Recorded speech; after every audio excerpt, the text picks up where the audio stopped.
Me llamo Celia Morales. Tengo 65 años.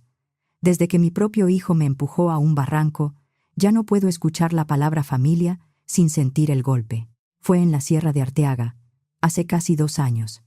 Sergio y su esposa, Lorena, nos llevaron a Armando y a mí con el pretexto de celebrar nuestro aniversario.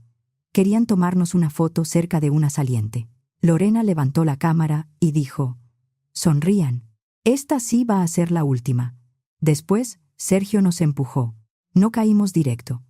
Rodamos por una ladera de piedra suelta, golpeándonos contra ramas y rocas, hasta terminar en el fondo de una cañada. Serían unos 18 metros, quizá menos, quizá más. Yo solo recuerdo el ruido de mi cuerpo contra la tierra y luego un silencio pesado. No podía mover el brazo. Sentía sangre en la boca y un dolor que me cortaba la respiración. Entonces escuché a Armando, mi esposo, hablarme casi sin voz. «Celia, no te muevas. Hazte la muerta». Obedecí porque entendí algo peor que el dolor. Nuestro hijo todavía estaba vivo allá arriba, y si nos veía respirar, iba a terminar lo que había empezado. Durante más de 40 años, Armando y yo creímos haber formado una familia decente. Vivíamos en Saltillo, en una casa de una planta con patio, cochera angosta y el taller de carpintería al fondo. No era una casa elegante, pero estaba hecha con trabajo. La mesa del comedor, las repisas de la sala y hasta la puerta del patio las hizo Armando con sus manos. Yo fui maestra de primaria casi toda mi vida. Me levantaba temprano, preparaba café, revisaba cuadernos y salía con mi bolsa llena de hojas, lápices y problemas de niños que para ellos eran enormes. Armando, que ya tenía 67 años cuando pasó todo, hacía muebles de encino, puertas, libreros y mesas que parecían hechas para durar más que nosotros. Cuando yo llegaba cansada, él dejaba la lija un momento y me preguntaba por mis alumnos. Cuando él tenía pedidos grandes, yo le llevaba café al taller y me quedaba a sostener alguna tabla, aunque siempre me decía que me alejara de la sierra. Nuestra vida no tenía lujos. Teníamos recibos que pagar, goteras que arreglar en temporada de lluvia y días en que el trabajo de Armando se retrasaba porque un cliente no pagaba a tiempo. Pero había orden, había comida caliente, había una casa donde mis hijos podían entrar sin tocar. Yo creía que eso era suficiente para que un niño creciera agradecido. Ahora sé que una puede tener la envidia sentada en la misma mesa y no verla. Tuvimos 2 hijos, Javier, el mayor, y Sergio, 3 años menor. Javier era alegre, noble, de esos muchachos que cargan las bolsas sin que se lo pidan. Quería estudiar ingeniería y ayudar a su papá a modernizar el taller.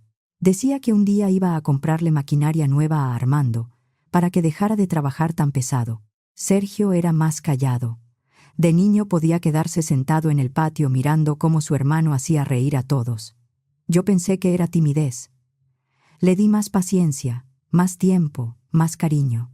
Una madre a veces confunde el resentimiento con tristeza. Los domingos íbamos a misa y luego comíamos todos juntos en la mesa que Armando había hecho. Venían mis hermanas con sus familias. Había niños corriendo por el patio, tortillas calientes en la cocina y Armando arreglando alguna silla floja aunque nadie se lo pidiera. Javier hablaba de sus planes. Sergio movía la comida con el tenedor, sin decir casi nada. Yo no veía peligro. Veía a un hijo que necesitaba sentirse querido. Cuando Javier tenía 24 años, empezó a discutir con Sergio. Los escuchaba en voz baja, en el pasillo o en el patio, y se callaban cuando yo aparecía. Armando me decía que eran pleitos de hermanos. Yo quise creerle. En una casa donde una ha puesto toda su vida, cuesta aceptar que algo se está pudriendo por dentro. Una noche de octubre, Javier no volvió a cenar. Primero pensé que se había quedado con un amigo. Después miré el reloj y eran las 11.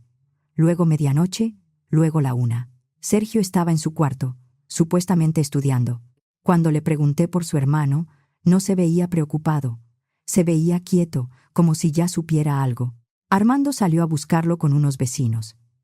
Revisaron calles, caminos y lugares donde Javier solía ir cuando quería pensar. Al amanecer lo encontraron al fondo de una barranca, en una zona de cañadas a las afueras. La autoridad dijo que había pisado mal en la oscuridad.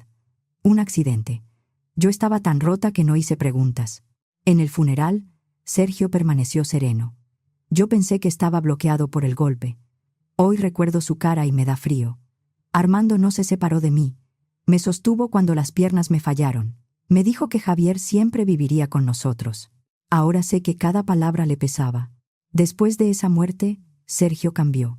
Se volvió atento. Me llevaba pan cuando me veía triste, barría el patio, acompañaba a su papá al taller. Yo creí que intentaba llenar el hueco de Javier. En realidad, aprendió a portarse como el hijo que yo necesitaba. Si yo lloraba en silencio, él aparecía con un vaso de agua. Si Armando se quedaba mirando las herramientas de Javier, Sergio le ofrecía ayuda. Nadie sospecha del hijo que parece estar tratando de reparar la casa después de una pérdida. Y eso fue lo que nos hizo bajar la guardia. Pasaron los años. Sergio se casó con Lorena Sandoval, una muchacha de Ramos Arizpe, de voz suave y sonrisa fácil. Tuvieron 2 hijos, Natalia y Iván. Ver a mis nietos correr por el patio me hizo pensar que la vida nos estaba devolviendo algo. Sergio decía que su negocio de muebles iba bien. Lorena me llamaba mamá y me ayudaba en la cocina cuando venían a comer.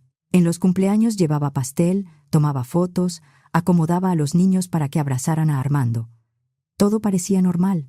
Yo quería creer que habíamos sobrevivido a lo peor. Todo empezó a cambiar unos 8 meses antes del ataque, cuando Armando y yo decidimos arreglar nuestro testamento. No éramos ricos, pero teníamos la casa pagada, un terreno que heredé de mis padres cerca de Arteaga y ahorros de toda una vida.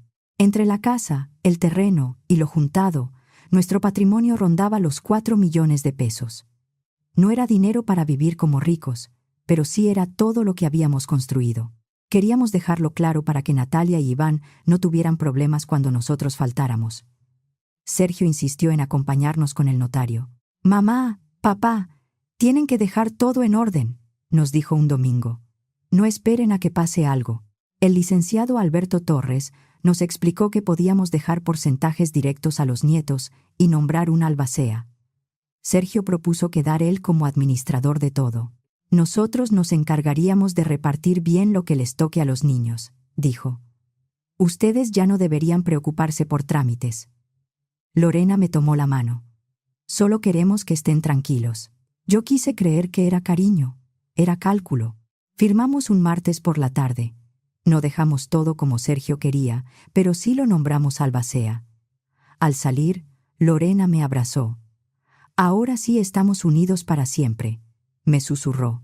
Esa noche no pude dormir bien. Después vino lo del poder notarial. Ahí ya no hablaban de cuando muriéramos. Querían manejar lo nuestro mientras seguíamos vivos. Sergio decía que era por precaución, por si alguno se enfermaba.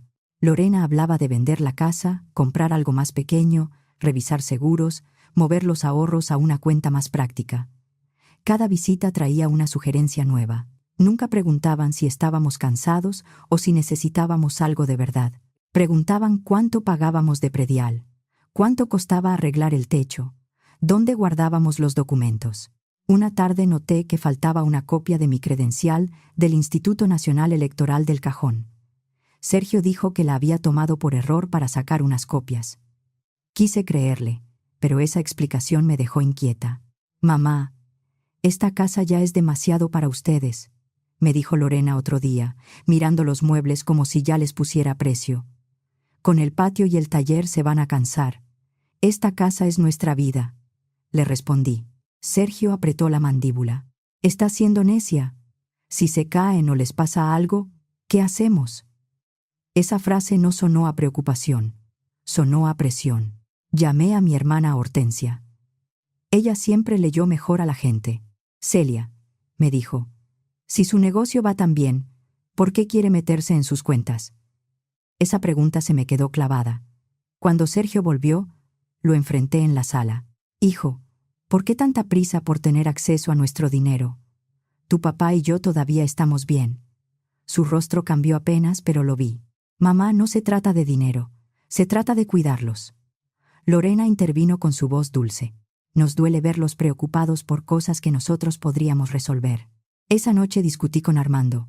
Él decía que yo sospechaba demasiado. Yo le recordé cómo era Sergio antes de que Javier muriera: distante, enojado, raro. Armando dejó el plato que estaba lavando y se quedó mirando el fregadero. Celia, dijo al fin, hay cosas de la muerte de Javier que nunca te conté. Sentí que el piso se me movía. Armando se sentó a la mesa. Tardó en hablar. La noche que Javier murió, Sergio no estaba en su cuarto. Lo vi salir de la casa como a las 8 y lo seguí. Llevaba días agresivo. Algo no estaba bien. ¿Lo seguiste hasta dónde? A la barranca. Se me cerró la garganta. Los vi discutir. Javier había descubierto que Sergio nos estaba robando dinero de los ahorros. Tenía estados de cuenta, movimientos raros. Lo había investigado durante meses. El aire se me fue. Javier le dijo que si no devolvía el dinero, nos lo iba a contar. Sergio perdió el control. Le gritó que Javier siempre había sido el favorito, que ya estaba harto de vivir a su sombra. Armando empezó a llorar. Luego lo empujó. No fue un tropiezo, Celia. Lo empujó con fuerza. Javier intentó agarrarse, pero no pudo. Durante más de 20 años, lloré a mi hijo creyendo una mentira. ¿Por qué me dejaste enterrarlo sin saber?, pregunté. Porque fui cobarde. Vi el cuerpo desde arriba. No bajé. Sergio me juró que Javier ya no respiraba y me dijo que, si yo hablaba, también te iba a perder a ti. Me fui con él. Al amanecer, fingí buscarlo con los demás. Esa fue mi cobardía. Esa noche, no solo descubrí quién era Sergio, también entendí que Armando me había dejado vivir más de 20 años sobre una mentira. En ese momento Sergio no era el único extraño en mi casa. No pude abrazarlo. Lo necesitaba vivo, pero no podía perdonarlo todavía. ¿Y el dinero?, pregunté. Prometió devolverlo. Nunca lo hizo. Siguió sacando pequeñas cantidades. Yo callé porque cada día que pasaba me hacía más cómplice. Después, sacó unos papeles de su escritorio. Había estado revisando las finanzas de Sergio. Su negocio no iba bien. Debía cerca de 2 millones de pesos entre bancos, proveedores, anticipos que no había entregado y préstamos informales. Había pedido dinero para maquinaria que nunca terminó de pagar. También debía material de varias entregas atrasadas. Armando había encontrado mensajes de proveedores reclamándole y estados de cuenta con pagos vencidos. Lorena lo sabe, dijo Armando. Pregunta por la casa, los seguros, los ahorros. No pregunta por cariño. Pregunta porque están calculando cuánto vale nuestra muerte. Fue la primera vez que entendí que quizá no querían solo robarnos. En ese momento sonó el teléfono. Era Sergio. Hola, mamá. Lorena y yo queremos llevarlos el sábado a la sierra por su aniversario. Una caminata tranquila, unas fotos, comida en familia. Miré a Armando. Los dos entendimos. Déjanos pensarlo, hijo, dije, tratando de que no me temblara la voz. Cuando colgué, Armando dijo, va a hacerlo como con Javier. Pensamos en ir a la fiscalía, pero Armando no tenía pruebas recientes y también había encubierto un homicidio. Si cancelábamos de golpe, Sergio iba a saber que ya sospechábamos. Podía destruir papeles, mover dinero o acercarse más a los niños. Decidimos ganar tiempo y reunir evidencia. Armando preparó una carta para Hortensia y la guardó con los documentos de la casa. También le avisamos a ella a dónde iríamos y a qué hora debía preocuparse si no volvíamos. Armando dejó su celular listo para grabar. Los días previos al paseo fueron horribles. Sergio y Lorena vinieron 2 veces. Trajeron fruta, agua, galletas y hablaban de la caminata como si fuera un regalo. Yo sonreía, servía café y escuchaba a Lorena decir que quería fotos para recordar ese día. Ella no sabía que yo también estaba contando cada palabra. El viernes por la noche casi no cenamos. Armando revisó la batería del celular y guardó la carta en un sobre cerrado. Yo preparé una bolsa pequeña con mis medicinas, aunque en el fondo sabía que nada de eso podía protegernos. Dormimos tomados de la mano. No hablamos de perdón. No era el momento. Solo queríamos llegar vivos al día siguiente. El sábado salimos poco después de las 7. Era temprano y la salida de Saltillo todavía estaba tranquila. Pasamos Arteaga y seguimos hacia la sierra, por un camino que se fue haciendo más angosto hasta volverse terracería. Tardamos poco más de 1 hora. Sergio iba manejando tranquilo. Lorena llevaba su cámara nueva colgada al cuello. Cantaba bajito con la música del coche, como si de verdad fuéramos a pasar un día bonito. Antes de subir al coche, vi que Sergio revisaba su mochila cuerda, guantes, botiquín y una lámpara. ¿Para qué tanta cosa?, pregunté. «Por seguridad», respondió. «Uno nunca sabe». Armando me tomó la mano dentro del coche. Con la otra activó la grabación del celular, guardado en la bolsa interior de su chamarra. Sergio hablaba de los árboles, de lo bonito que estaba el clima, de que a los niños les habría encantado ir. Lorena decía que después podíamos hacer una comida familiar en la casa. Yo contestaba con frases cortas. Tenía miedo de que mi voz nos delatara. El sendero empezó fácil, entre pinos, tierra suelta y aire frío. Aunque en Saltillo el día venía templado, allá arriba el aire pegaba distinto. Había llovido un poco días antes, así que algunas piedras estaban resbalosas. Lorena caminaba adelante tomando fotos. Sergio iba detrás de nosotros, diciendo que era para cuidarnos. Yo sentía sus ojos en mi espalda. Después de casi una hora, el camino se volvió más pesado.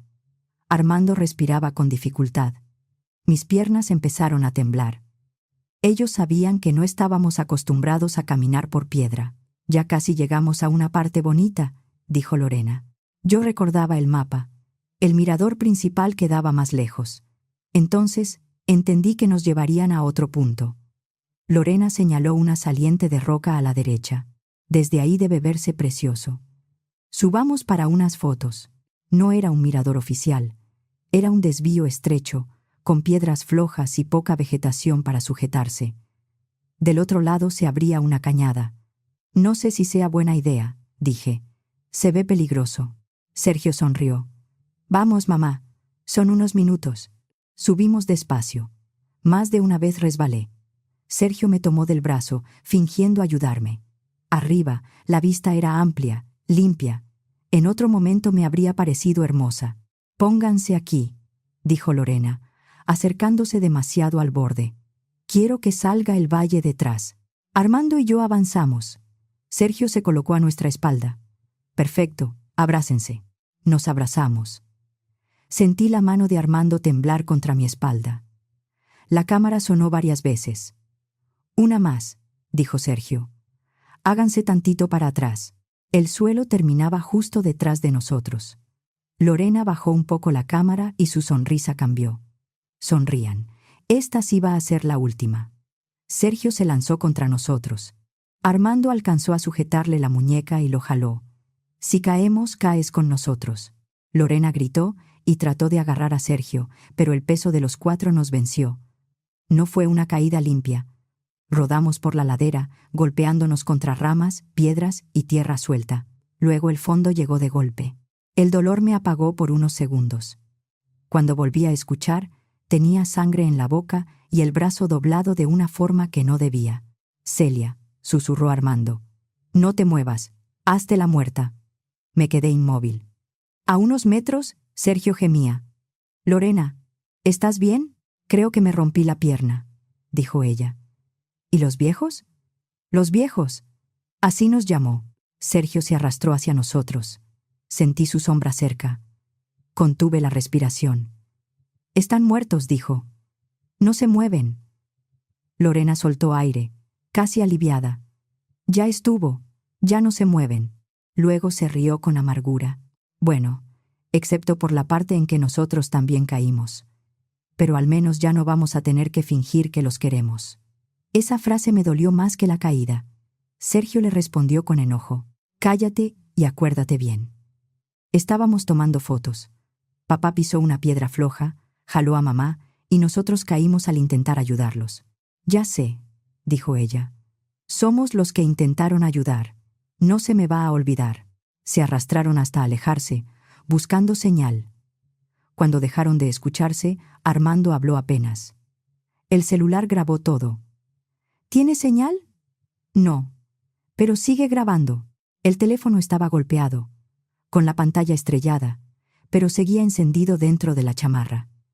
Estábamos vivos, pero atrapados en el fondo de una cañada. Antes de que llegara ayuda, le pedí a Armando que terminara de contármelo de Javier. No por curiosidad, porque si moríamos ahí, Yo no quería llevarme otra mentira. Me lo repitió sin adornos, como si por fin se obligara a escucharse a sí mismo. Javier había descubierto los robos. Sergio negó todo. Javier amenazó con contarnos. Sergio lo empujó. Armando vio el cuerpo de nuestro hijo mayor abajo y al menor llorando arriba. Eligió callar. Eligió mal. No dije nada. El dolor me alcanzaba para respirar, no para perdonar. Un rato después escuchamos voces. Sergio y Lorena habían encontrado ayuda. Como se reportó una caída grave en una zona de senderismo, llegaron Protección Civil, paramédicos y policías municipales para levantar el reporte. «¡Mis papás están abajo!», gritaba Sergio desde arriba. «Por favor, ayúdenlos». Su voz sonaba rota. Si yo no hubiera escuchado la verdad, le habría creído. Los rescatistas bajaron con cuerdas. Sentí dedos buscando mi pulso, una mascarilla de oxígeno, manos asegurándome a una camilla rígida. Alguien le pidió a Sergio que se quedara donde estaba. Él insistía en bajar, llorando, pero no lo dejaron por seguridad. Lorena repetía que todo había sido muy rápido, que solo querían una foto. «La señora está viva, pero muy delicada», dijo alguien. «Traslado urgente». Yo no fingí todo el tiempo. Entraba y salía de la conciencia. Pero cada vez que escuchaba a Sergio o Lorena, cerraba los ojos y no hablaba. Nos llevaron en ambulancia a Saltillo. Armando iba en otra unidad. En urgencias me limpiaron heridas, me tomaron placas, me inmovilizaron el brazo y revisaron mis costillas. Una enfermera notó que reaccionaba más de lo esperado.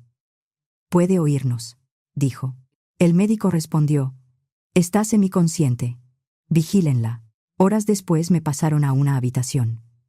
La policía municipal ya estaba en el hospital tomando datos del supuesto accidente. Yo apenas podía moverme, pero entendía lo que pasaba. Entonces llegó Sergio. «Doctor, ¿podemos verla un momento?», preguntó. «Necesito despedirme por si no despierta». Lo dejaron entrar con Lorena. Sentí su mano sobre la mía. «Mamá», susurró, «siento mucho esto». Lorena se acercó del otro lado.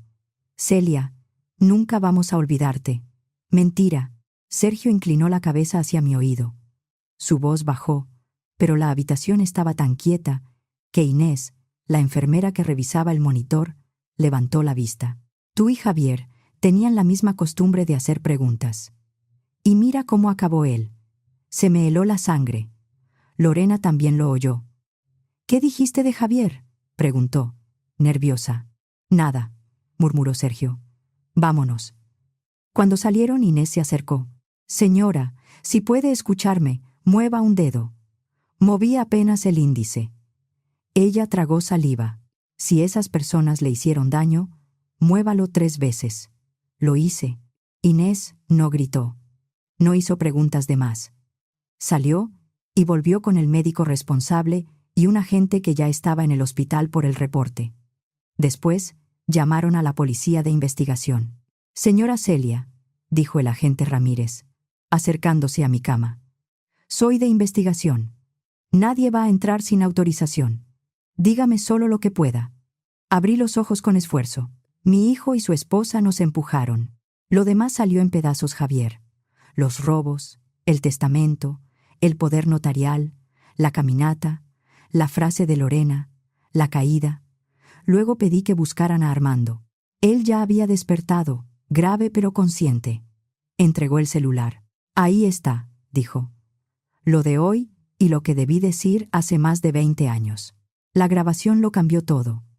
Se escuchaba a Lorena decir que sería nuestra última foto. Se escuchaba el forcejeo. Abajo se escuchaba la frase sobre no tener que fingir que nos querían. También la versión que Sergio le dictaba a Lorena. Mientras revisaban el audio, Sergio y Lorena seguían en la sala de espera, abrazando a quien se acercaba y repitiendo que todo había sido un accidente.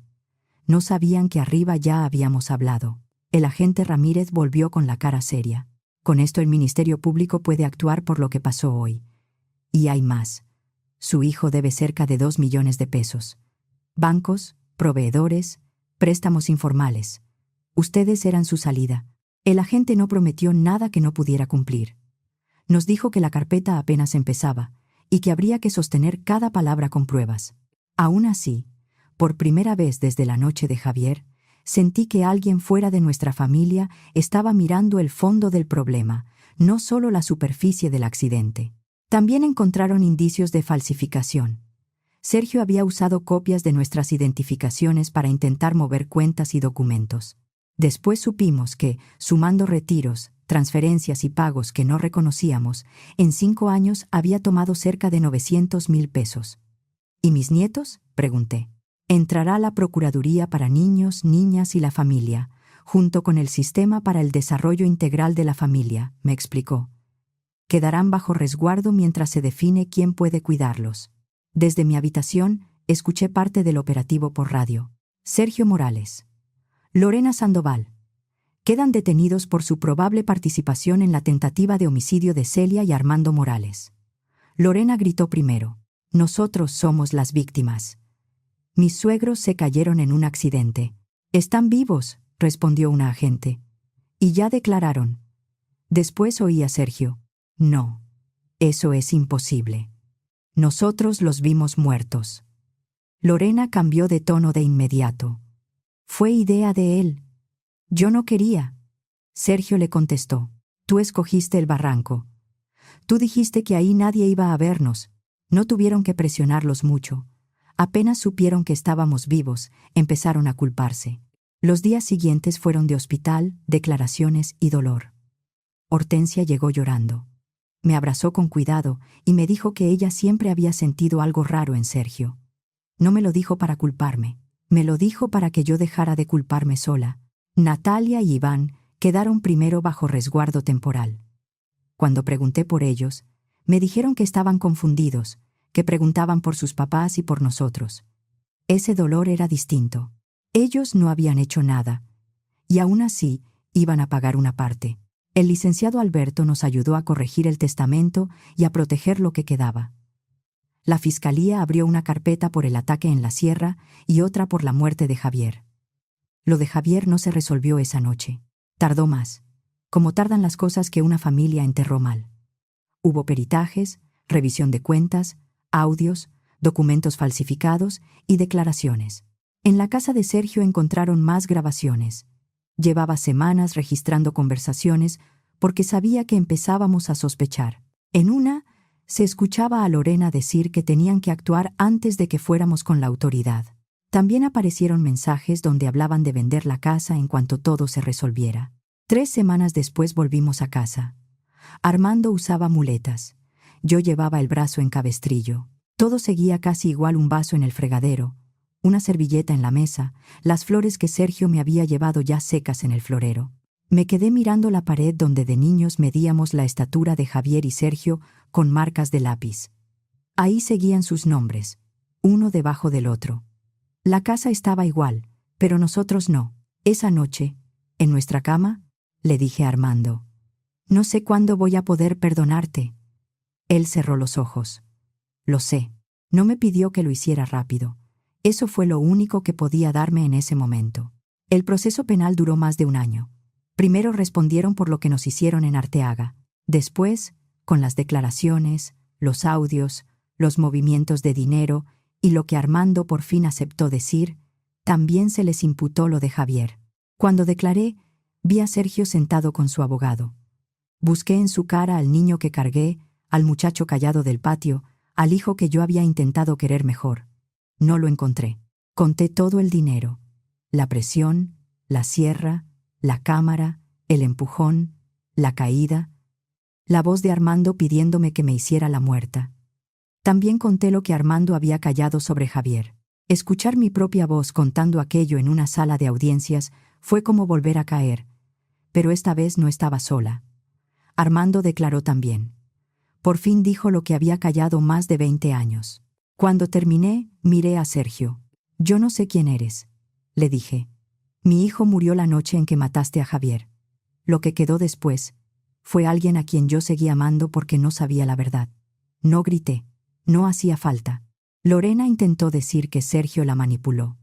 Sergio intentó decir que ella lo empujó a hacerlo. Las grabaciones los desmintieron a los dos. El juez dictó sentencia condenatoria por el homicidio calificado de Javier y por la tentativa de homicidio contra Armando y contra mí. También se sumaron cargos por fraude, falsificación y robo. Recibieron condenas largas, de esas que le quitan a una persona casi toda la vida afuera. Sergio no lloró cuando escuchó los audios. Eso me dolió de una forma que no esperaba. Miró al frente, como si todo aquello fuera una mala jugada de otros contra él. Lorena, en cambio, bajó la cabeza y se cubrió la cara. No sé si por culpa o por miedo. A esas alturas, para mí era lo mismo. No sentí alegría cuando lo escuché. Sentí cansancio y una especie de silencio. Ahora han pasado casi 2 años desde aquel día. Armando sigue caminando con dificultad cuando se cansa. Yo no recuperé por completo el movimiento del brazo. Hay noches en que despierto sintiendo que vuelvo a caer. La casa dejó de ser refugio durante meses. Cada ruido en la cochera nos despertaba. Armando revisaba 2 veces la chapa de la puerta y yo guardaba el celular junto a la cama. No era miedo a Sergio, porque ya estaba preso. Era miedo a aceptar que el peligro había estado años sentado en mi mesa, tomando café y diciéndome mamá. Armando y yo seguimos juntos, pero no como antes. Seguimos porque todavía había niños en la casa y porque la verdad, aunque tarde, nos dejó parados del mismo lado. Hay días en que puedo tomarle la mano y otros en que recuerdo que me dejó rezarle a una tumba sin decirme por qué mi hijo estaba ahí. Él no se defiende. A veces lo encuentro en el taller, sentado frente a la mesa de trabajo de Javier, sin encender la luz. Solo me dice: «Lo sé, Celia. Lo sé». No arregla lo que hizo, pero al menos ya no se esconde. Natalia y Iván viven con nosotros mientras avanza la custodia definitiva. La Procuraduría para Niños, Niñas y la Familia revisó nuestra casa, nuestra salud y el apoyo de Hortensia antes de permitirlo. Ellos preguntan por sus papás. A veces lloran, a veces se enojan. No les hablamos con odio, pero tampoco les mentimos. Les damos la verdad poco a poco, como se le da una medicina amarga a un niño en la medida que puede soportarla. Con los niños aprendimos a no forzar cariño. Natalia al principio no quería dormir en nuestra casa porque decía que olía a hospital. Iván preguntaba si su papá iba a volver por él. Hortensia nos ayudó a llevarlos a terapia y a mantener una rutina. Escuela, comida, tarea, baño, cuento. Eso nos sostuvo. La sentencia no me devolvió a Javier. Tampoco borró lo que Armando cayó, ni les devolvió a Natalia y a Iván unos padres buenos. Solo puso nombre a lo que nos habían hecho. A veces eso es lo único que se puede pedir para empezar a respirar. Por las noches, cuando los arropo, les hablo de Javier. No les digo que fue un héroe. Les digo que fue un muchacho bueno, que quiso proteger a sus padres y decir la verdad. Yo tampoco volví a ser la misma madre. Antes creía que amar era aguantarlo todo. Ahora sé que también es decir la verdad, aunque rompa la mesa, aunque parta la familia, aunque llegue tarde. No quiero que mis nietos crezcan escuchando un juicio todos los días. Quiero que crezcan sabiendo que la verdad no siempre llega a tiempo, pero cuando llega hay que dejarla entrar. A veces, cuando paso por la pared donde están las marcas de estatura, no borro el nombre de Sergio, no porque lo perdone, sino porque también necesito recordar dónde empezó todo. Yo no dejé de sentir que Sergio había sido mi hijo. Lo que aprendí fue a no dejar que eso decidiera por mí. También les digo a Natalia y a Iván que no tienen que cargar los delitos de sus padres. Eso me lo repito a mí misma, porque a veces todavía me cuesta mirar sus ojos y no ver una sombra de Sergio. Durante más de 20 años, nadie escuchó a Javier. No sé si eso alcance. Pero por fin alguien lo escuchó.